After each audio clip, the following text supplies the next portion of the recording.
अस्सलाम वालेकुम dear friends, welcome to my YouTube channel. आज हम देखने वाले हैं क्लास साइंस का जो आज पेपर था, जो 8 तारीख को था, वो हम डिस्कस करने वाले हैं। Solid full paper. आप इस वीडियो पे बने रहिए अच्छे से और अपने मार्क्स चेक कीजिए। आपने ये पढ़े होंगे जो इंस्ट्रक्शंस दी गए थे कि ये इंस्ट्रक्शंस क्या है। आपने आई होप आपने अच्छे तरीके से ये पढ़े होंगे, ये सब कुछ पढ़ा होगा। कौन से चैप्टर में से कितने मतलब कौन से क्वेश्चन कहाँ पर है, क्या है, कौन सा सेक्शन कहाँ पर है। तो चलो हम फिर क्वेश्चन पे डायरेक्ट जाते हैं। First question is which scale measures the magnitude of earth. Earth का मैग्नीट्यूड कौन नापता है।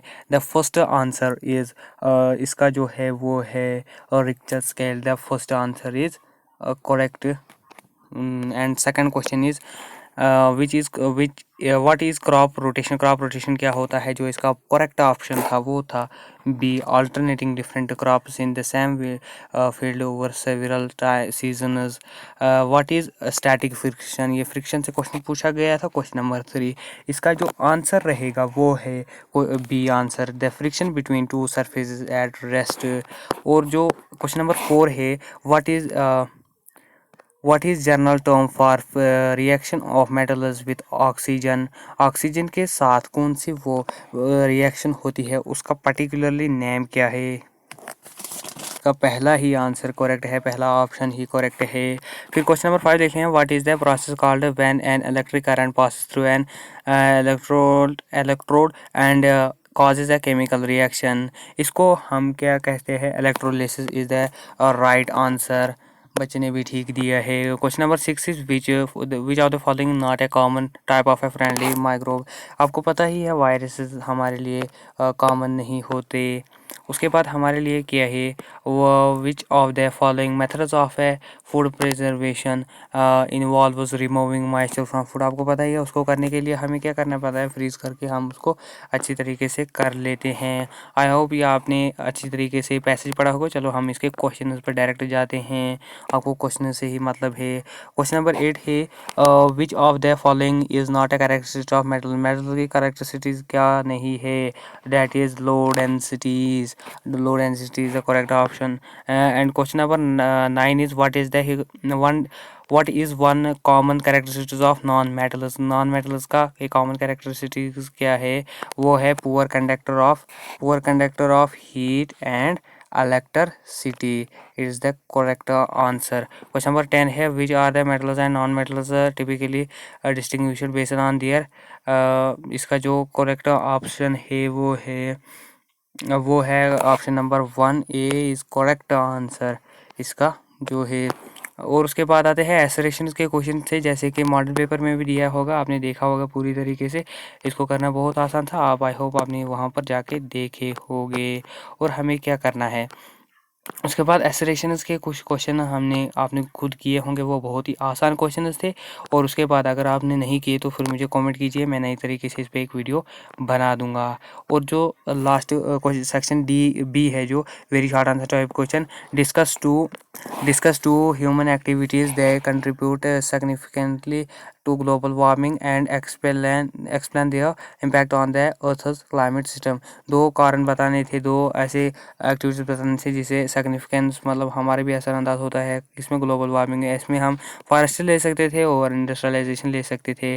उसके बाद आता है क्वेश्चन नंबर 15 है name two solid lubricants and state where they are used. जो आपको सॉलिड स्टेट दो लिब्रिकेंट्स लेने थे, आप कुछ भी ले सकते हो, कोल भी ले सकते हो, वैक्स भी ले सकते हो, कुछ भी ले सकते थे। और ये भी आसान क्वेश्चन था। उसके बाद what changes occur in A mails and females at puberty. Puberty में क्या क्या चेंजेस आ जाती है, आपको ये लिखना था। प्यूबर्टी में जैसे कि हेयर्स ग्रो हो जाती है, बहुत सारी चेंजेस आ जाती हैं, ब्रेस्ट्स बढ़ जाती है फीमेल्स में, बॉयज़ में चिन के ऊपर एक लेयर हो जाती है बालों की, और आर्मपिट के नीचे बाल आ जाते हैं। ऐसी चेंजेस आप लिख सकते हैं। उसके बाद है what are the different stage in embryo. में कौन सी डिफरेंट स्टेजेस होती हैं, ये आपने किया होगा। Elaborate in brief process of pasteurisation. Pasteurisation क्या प्रोसेस होती है, ये एक ऐसी प्रोसेस होती है जिसने जो लोइस पास्चर ने डिस्कवर की थी। और इसमें हम किसी भी चीज़ को या मिल्क को खासकर 75 डिग्री के ऊपर टेम्परेचर से उबालते हैं और इसको 15 से 20 सेकंड में रखते हैं, तो उसको फिर पैक करते हैं, फिर वो माइक्रो ऑर्गेनिज्म से बच जाती है। उसके बाद आते हैं short answer type question section C, section C is अब करनी है हमें। What are the different reason of a pollution of water? Elaborate elaborate करके लिखना था आपको कैसे पोल्यूशन में होता है, वाटर पोल्यूशन होता है। आपने इसमें सेवेज लिख सकते थे, इंडस्ट्रियलाइजेशन, जो भी आपको लिखना था लिख सकते थे। What is एलस्ट्रोस्कोप? एलस्ट्रोस्कोप लिखनी थी, ब्रीफ में डिफाइन करना था। उसके बाद आती है what are the endocrine glands and name the hormone secreted by these endocrine glands. Endocrine glands वो ग्लैंड्स होते हैं जो हम अंदरूनी मतलब सेक्रेट करते हैं हार्मोन, वो डायरेक्ट ब्लड में चले जाते हैं। आपको ऐसे लिखना था। A dry simple circuit showing the process of electroplating and explain in brief। आपको electroplating का बनाना था, आपको सिंपली एक डायग्राम बनाना था, उसको सर्किट से कनेक्ट करना था और उसको इलेक्ट्रोड दो बीच में रखने थे और आपका आंसर हो जाता। उसके बाद आता है explain in brief the stages in the life cycle of A frog. Frog की लाइफ साइकिल पता नहीं थी वो आपको कैसे होता है। फ्रॉग फिर होता है वेजिटेबल, वो फिर सब बड़ा हो जाता है, यंग वन बन जाता है, फिर उसके बाद डायरेक्ट फ्रॉग बन जाता है, मेटामॉर्फोसिस चेंजेस में से हो जाता है। उसके बाद आता है सेक्शन डी हम करने वाले हैं। अब हम सेक्शन डी करने वाले हैं, लॉन्ग आंसर टाइप क्वेश्चन। इसमें से क्या करना था, differentiate between regular and diffuser reflection.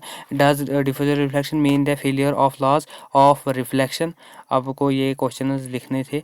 क्या डिफ्यूजर रिफ्लेक्शन क्या होती है, इसमें आपको लॉज लिखने थे।